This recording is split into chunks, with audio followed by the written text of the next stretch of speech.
ഒരു ചെറിയൊരു സംഭവം ഉണ്ടായി. എന്താണെന്ന് വെച്ചാൽ ഞാനും എൻ്റെ ഒരു ഫ്രണ്ട് ഞങ്ങൾ രണ്ടുപേരും കൂടെ ഒരു വഴിക്ക് ഇങ്ങനെ ഇറങ്ങിയതാണ്. ഞങ്ങൾ സാധാരണ പോകുന്നൊരു ഒരു സ്ഥലം തന്നെയാണത്. അപ്പോൾ കുറച്ചങ്ങോട്ട് ചെന്ന് കഴിഞ്ഞാൽ പിന്നെ വണ്ടി അങ്ങോട്ട് പോകില്ല. അപ്പോൾ വണ്ടി അവിടെ നിർത്തിയിട്ട് ഞങ്ങളിങ്ങനെ നടന്ന് പോവാം. ഒരു ചെറിയൊരു കയറ്റം ഇങ്ങനെ കയറി പോകണം.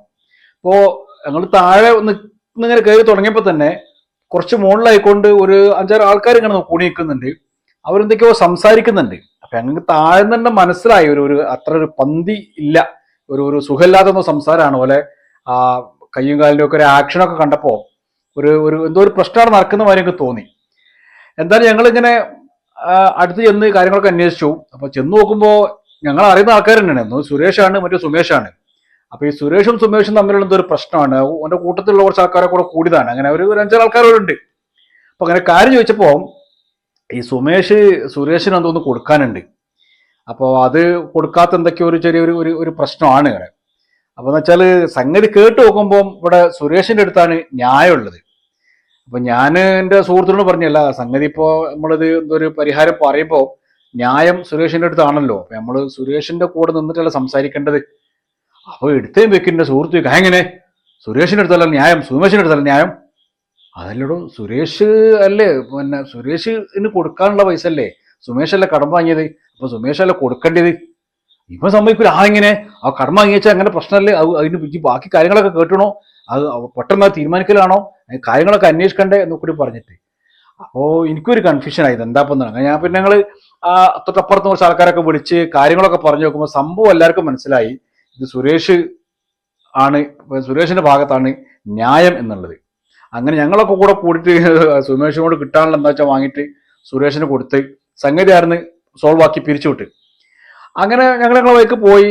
പിന്നെ കുറച്ച് കഴിഞ്ഞ് ഒരു ആഴ്ച, 1-2 ആഴ്ച കഴിഞ്ഞ് വീണ്ടും ഞങ്ങൾ ആ വഴിക്ക് പോവാണ്. അങ്ങനെ ഒരു യാദൃശ്ചികമായ ഒരു അനുഭവം ഉണ്ടായി. വീണ്ടും ഞങ്ങൾ ചെന്നപ്പോൾ ഇതേ സ്ഥലത്ത് തന്നെ ഇതേ ആൾക്കാർ തമ്മിൽ ഭയങ്കര പ്രശ്നമാണ്.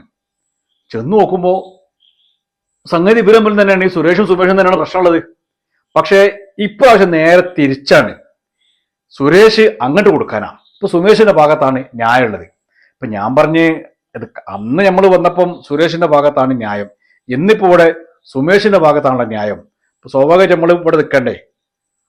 അപ്പൊ എന്റെ സുഹൃത്ത് പറയാണ്, അങ്ങനെ ഈ കഴിഞ്ഞ പ്രാവശ്യം സുരേഷിന്റെ ഭാഗത്ത് കൂടിയല്ലേ, ഈ ഓന്റെ ആളല്ലേ, അയാൾക്ക് ഓന്റെ പേരും കൂടിയാ പോരെ, എങ്ങനെ സുമേഷിന്റെ പേരെ കൂടുക?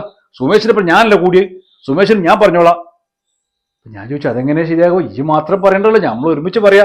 അത് വേണ്ട, ഈ സുരേഷിന്റെ ആളല്ലേ, ഞങ്ങൾക്ക് ഓരപ്പുറം കൂടിയാ പോരെ.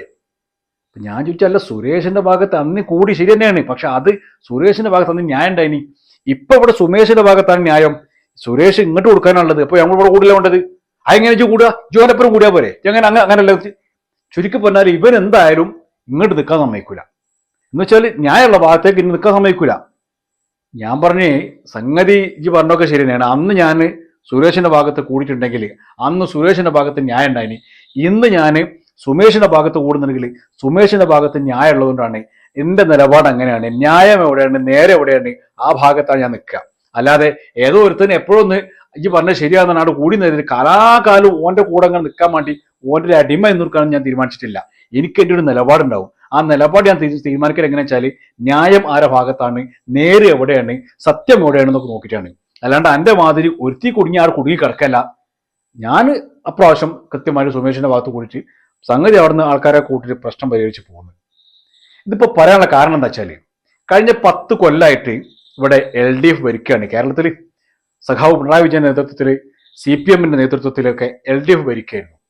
ആ ഒരു സമയത്ത് വെള്ളാപ്പള്ളിയുടെ തോളിട്ട് പിന്നെ മലപ്പുറത്തിനെ കുറ്റം പറഞ്ഞ് മുസ്ലിങ്ങൾ തീവ്രവാദികളാക്കി ഇങ്ങനെയുള്ള ഒരു വല്ലാത്തൊരു അന്തരീക്ഷം LDF CPM ഒക്കെ ഉണ്ടാക്കിയതിന്റെ പേരിൽ അത് ശരിയല്ല എന്ന് പറഞ്ഞിട്ട് ഓർക്കാണ്ട് ഉൾക്കൊള്ളാൻ കഴിയാതെ വന്നപ്പോൾ വെൽഫെയർ പാർട്ടിക്കാർ, ജമാഅത്തെ ഇസ്ലാമിക്കാർ, അതുപോലെ കുറച്ച് വേറെ കുറെ മനുഷ്യന്മാർക്ക് കാര്യം മനസ്സിലാകുന്ന മനുഷ്യന്മാരൊക്കെ UDF-നെ പിന്തുണച്ച്.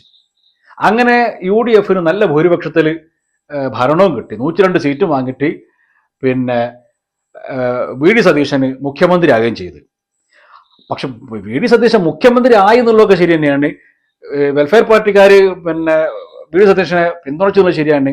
പക്ഷേ ഇപ്പോ ചെറിയ പ്രശ്നങ്ങൾ കാണാൻ തുടങ്ങുന്നുണ്ട്. എന്ന് വെച്ചാൽ ഈ ഉന്നത വിദ്യാഭ്യാസവുമായി ബന്ധപ്പെട്ടുകൊണ്ട് അവിടെയുള്ള ചില RSSകാരെ ഒക്കെ അതിനുള്ള കയറുന്നുണ്ട്. അത് നമ്മളെ ഗവർണർ ആളിലേക്കൊക്കെ ആയിട്ട് എന്തൊക്കെയോ ചില കളികൾ നടക്കുന്നുണ്ട്.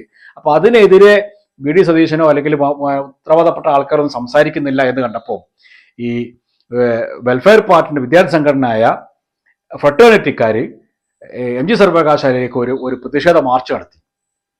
ഇത് കണ്ടപ്പോൾ വേറെ ചില ആൾക്കാർ പറയാണ്, നിങ്ങളെങ്ങനെ അങ്ങനെ നിങ്ങൾ മുമ്പ് ഇവരെ സഹായിച്ചവരല്ലേ, UDF നിന്നവരല്ലേ, നിങ്ങൾ എന്തിനാണ് ഇതിനെതിരെ സമരം ചെയ്യുന്നത്, ഇപ്പൊ ആർക്കാർക്കും സംശയമൊന്നും ഇല്ലല്ലോ അല്ലേ എന്നൊക്കെ ഒരുമാതിരി മൊന വെച്ച വർത്താനം സോഷ്യൽ മീഡിയയിലൊക്കെ.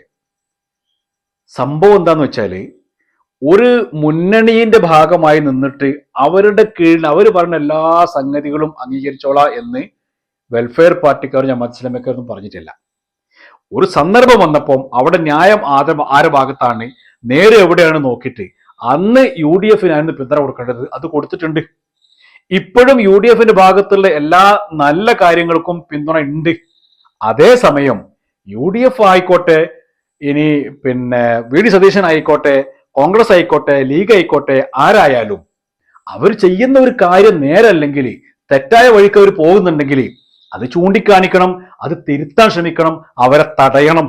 അതാണ് ചെയ്യേണ്ടത്. അപ്പണിയാണ് ഇവിടെ വെൽഫെയർ പാർട്ടിക്കാർ എടുത്തിട്ടുള്ളത്, അല്ല ഫ്രട്ടേണിറ്റിക്കാർ എടുത്തിട്ടുള്ളത്. അവർ അന്ന് UDFന് പിന്തുണ കൊടുത്തത് ഒരു സാഹചര്യത്തിലായിരുന്നു, ഒരു സന്ദർഭത്തിലായിരുന്നു എന്ന് കരുതി UDF ചെയ്യുന്ന എല്ലാ വേണ്ടാത്തരങ്ങളും അല്ലെങ്കിൽ UDFന്റെ ഭാഗത്ത് ഉണ്ടാകുന്ന എല്ലാ തെറ്റായ കാര്യങ്ങളും പിന്തുണ കൊടുക്കുക, അതൊക്കെ എൻഡോസ് ചെയ്ത് കൊടുക്കാം എന്നൊന്നും ആരും പറഞ്ഞിട്ടില്ല. ഒരു സമയത്ത് അത് ചെയ്തു. ഇപ്പോ ഇവിടെ ഒരു പ്രശ്നം കണ്ടു, അത് ചൂണ്ടിക്കാണിച്ചു. അത് ഇനി ഇവിടുന്ന് അങ്ങോട്ടും ഉണ്ടാവണം എന്ന് തന്നെയാണ് പറയുന്നത്. അല്ലാതെ ഞങ്ങൾ പണ്ട് സപ്പോർട്ട് കൊടുത്തിട്ടുണ്ട്, എന്നാ പിന്നെ ഞങ്ങൾ അങ്ങനെ തന്നെ കിടക്കുകയാണ്, ഞങ്ങൾ ഇപ്പുറത്താണ് അനുകൂലിച്ചിരുന്നത്, അവരിപ്പം പ്രതിപക്ഷത്താണുള്ളത്, അതുകൊണ്ട് ഞങ്ങൾ ഇനി പോലെ ഭാഗത്ത് തന്നെയാണ്, എന്തുണ്ടെങ്കിലും കുറ്റം പറഞ്ഞു നിൽക്കും എന്നല്ല വേണ്ടത്. നമ്മൾ നടക്കുന്ന കാര്യം എന്താണോ, സംഭവം എന്താണോ, അതിൽ നേരെ ഏതാണ്, ശരി ഏതാണ് എന്ന് നോക്കിയിട്ട് അതിനനുസരിച്ച് ഒരു നിലപാട് സ്വീകരിക്കുക. അങ്ങനെ പോകുന്നവരെയാണ് മനുഷ്യന്മാര് നല്ലോണം കൂട്ടുക. അതല്ല ഞങ്ങൾ ഇവരെ കൂടിയന് ഇനി കാലാകാലം ഇങ്ങനെ തന്നെയാണ്, അതിനപ്പുറം തന്നെ അങ്ങോട്ട് നിന്നോളാം എന്ന് തീരുമാനിക്കുകയാണെങ്കിൽ എന്തെങ്കിലും നേടാനുള്ളതൊക്കെ നേടിക്കോളി. പക്ഷെ മനുഷ്യന്മാരുടെ ഇടയിൽ ഒരു വിലയിരുത്തലുണ്ടാവും. അവിടെ ഒന്ന് ശ്രദ്ധിക്കുന്നത് നല്ലതായിരിക്കും.